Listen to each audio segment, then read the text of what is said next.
আসসালামু আলাইকুম রহমতুল্লাহ। সংসদ ভবন থেকে হাদি ভাইয়ের জানাজার শেষে আমরা বের হয়েছি। এখানে লক্ষ লক্ষ লক্ষ লক্ষ মানুষের সমাগম। এই সমাগমে এখন আমরা যাচ্ছি হাদি ভাইয়ের দাফন ব্যবস্থা করার জন্য। কাজী নজরুল ইসলাম কবরের সাইডে হাদি ভাইকে জানাজার দাফন দেওয়া হবে, এখানে আমরা যাচ্ছি। আপনাদেরকে দেখানোর জন্য আমি চেষ্টা করছি। এখানে লক্ষ লক্ষ মানুষ জমায়েত হয়েছে।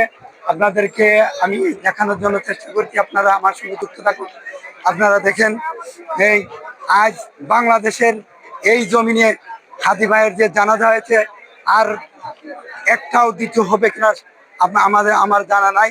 ইনশাল্লাহ এই জমিনের ভিতরে যত জানাজা হয়েছে, সব থেকে বড় জানাজা আজকে হয়েছে সংসদ ভবন এর দক্ষিণ গেটে মানিক মিয়া অভিনিউ রোডে।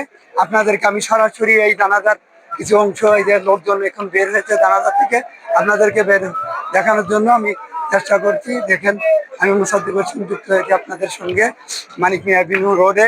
এখন আমরা হাদি ভাইয়ের জানাজার পরে এখন আমরা দাফনের ব্যবস্থা করার জন্য আমরা যাচ্ছি কাজী নজরুল ইসলাম এর কবরের পাশে। ওনার দাফনের ব্যবস্থা করা হবে। এখানে আপনাদের সঙ্গে আমি সরাসরি যুক্ত হওয়ার জন্য আপনাদের অভিনন্দন জানাচ্ছি। আপনারা হাদি ভাইয়ের জন্য দোয়া করবেন। আর যেন বাংলাদেশে এ ধরনের মানুষকে গুলিবিদ্ধ হয়ে না মারা যায়। এ ধরনের তরুণ নেতা, ওনার যে ইচ্ছা ছিল এদেশে সুন্দর রাজ কায়েম করার জন্য, ইনসান মুক্ত দেশ কায়েম করার জন্য, সেই ইনসান মুক্ত দেশ কায়েম করার জন্য যে উনি যে চেষ্টা করে গেছিলেন, তাই ওনার চেষ্টার ত্রুটি কেউ ওনারা ওকে হত্যা করে, ওকে শহীদ করে এদেশে আর শহীদ করে তাকে চেষ্টা করেছিল যে এদেশে হাদিকে মেরে ফেললে আর হয়তো মানুষ খাড়া হয়ে উঠতে পারবে না। কিন্তু হাদি ভাই শহীদ হলে কি হবে, লক্ষ হাদি এখন প্রস্তুত আছে, তার মতো লক্ষ লক্ষ হাদি দেশে প্রস্তুত আছে। আপনাদেরকে আমি সরাসরি এটা দেখানোর জন্য চেষ্টা করছি। আমি মুসাদ্দিক হোসেন লাইভে আসছি, আপনারা সরাসরি আমার ভিডিওটি ছড়িয়ে দেবেন। এবং এদেশে দেখেন কি পরিমাণ লোক যে মারা গেছে, এই যে জানাজা শরীক হয়েছে। এই মারা যাওয়ার পরে এখানে আজ হাদি ভাইয়ের যে দাফন জানাজা হয়েছে, জানাজার পরে আমরা একটা আশ্বস্ত হতে চাইছিলাম যে তার বিচারের যে ব্যবস্থা হবে, প্রধান উপদেষ্টার মাধ্যমে কথা হবে।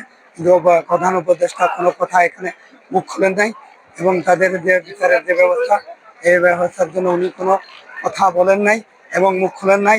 জনগণ সবাই চেয়েছিল যে একটা সুন্দর কথা এখানে বলবে, উনি সেই কথা বলেন নাই। এবং হাদি ভাইয়ের বিচারের ব্যবস্থার সম্পর্কে কি হবে সেই কথাও উনি এখানে তুলে ধরেন নাই। তাহলে উনি এখানে কিছু বক্তৃতা দিয়ে চলে গেছেন, কিন্তু এই বক্তৃতার মাঝে আমরা হাদি ভাইয়ের যে বিচারের যে ব্যবস্থা, এই বিচারের ব্যবস্থার কথা উনি তুলে ধরেন নাই।